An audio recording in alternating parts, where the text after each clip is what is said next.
Okay, so let's check your answers. Number 1, 2, 3, and 4 are really similar to the example above. Number 5 and 6 might have felt a little more challenging. That's because your current in number 5 is going into the page, so you need to take your thumb and point it into the page. Curl your fingers in a clockwise circle around. And number 6, it's coming out of the page. The current is out of the page. Put your thumb out of the page and curl your fingers in a counterclockwise circle around. Number 7 and 8 were a little bit challenging. Number 7 gave you a loop of wire, and that loop of wire had a current going in a counterclockwise circle.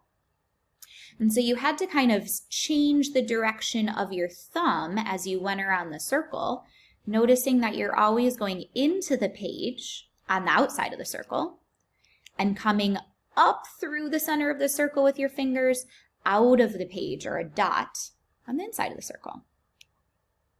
Number 8 was returning to that solenoid that I told you we would return to.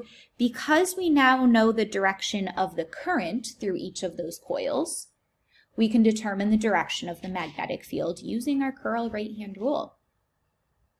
I like to take like each individual coil, and for example, we have a red arrow on this first coil.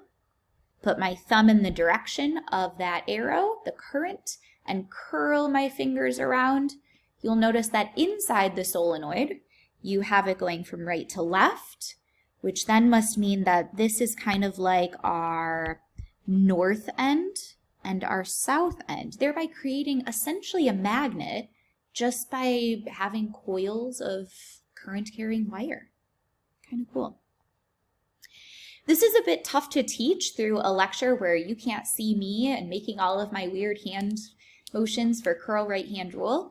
So if these were tough for you, I would like you to watch this video. This is Mr. Maisley's video on the curl right-hand rule. And he both has really great visuals like on paper, but then has a video of him actually doing the curl right-hand rule.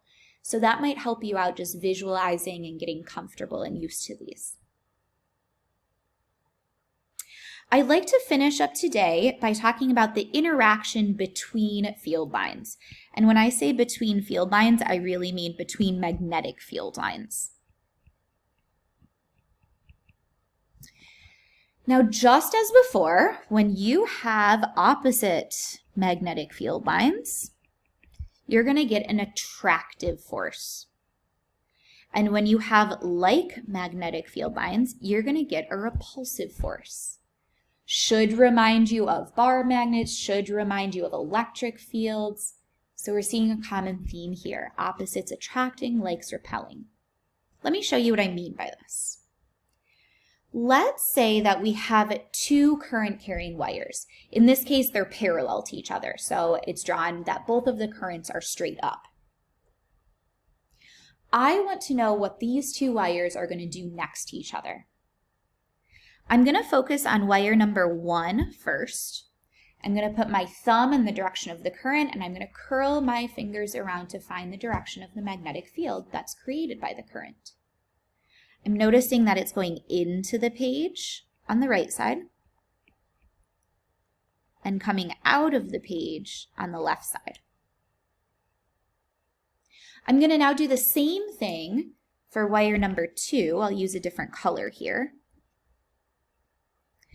Going into the page on the right and coming out of the page on the left.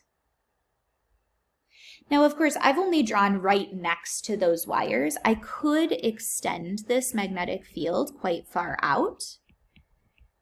It would get weaker the farther out I went, but that whole region for both of them is going to have that magnetic field. I'm particularly interested in the region between the 2, right here. And I'm interested because I see an interaction of 2 magnetic fields, one that's into the paper and one that's out of the paper. We have opposite magnetic fields. Therefore, we get an attractive force. So these 2 wires will kind of pull in towards each other. Let's take a look at another example. This example is going to be anti-parallel currents, where wire 1 is upwards and wire 2 is downwards. I'll start with wire 1, doing the curl right-hand rule. My thumb goes up with the current, curl around to find that magnetic field.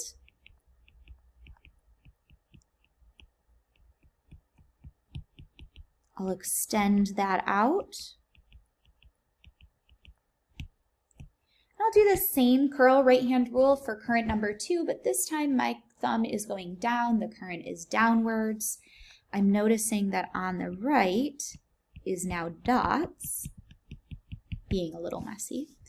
And on the left, I'm going into the page, so I'm getting X's. Focusing on this region in between, I'm seeing that there are like magnetic fields. Therefore, we should be getting a repulsive force.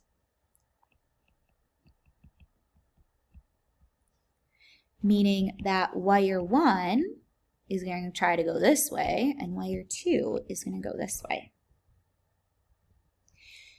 If you don't believe me, there's a pretty great video right here. This is going to be a demo of 2 wires that are right next to each other. They have pretty high current going through them, both parallel and anti-parallel. And you can see those wires attract towards each other or repel away from each other, which to me is just super cool. Okay. I'm going to leave you with one last practice problem. This practice problem I would like you to solve for next class, and we're going to start next class by going over the answer to this problem.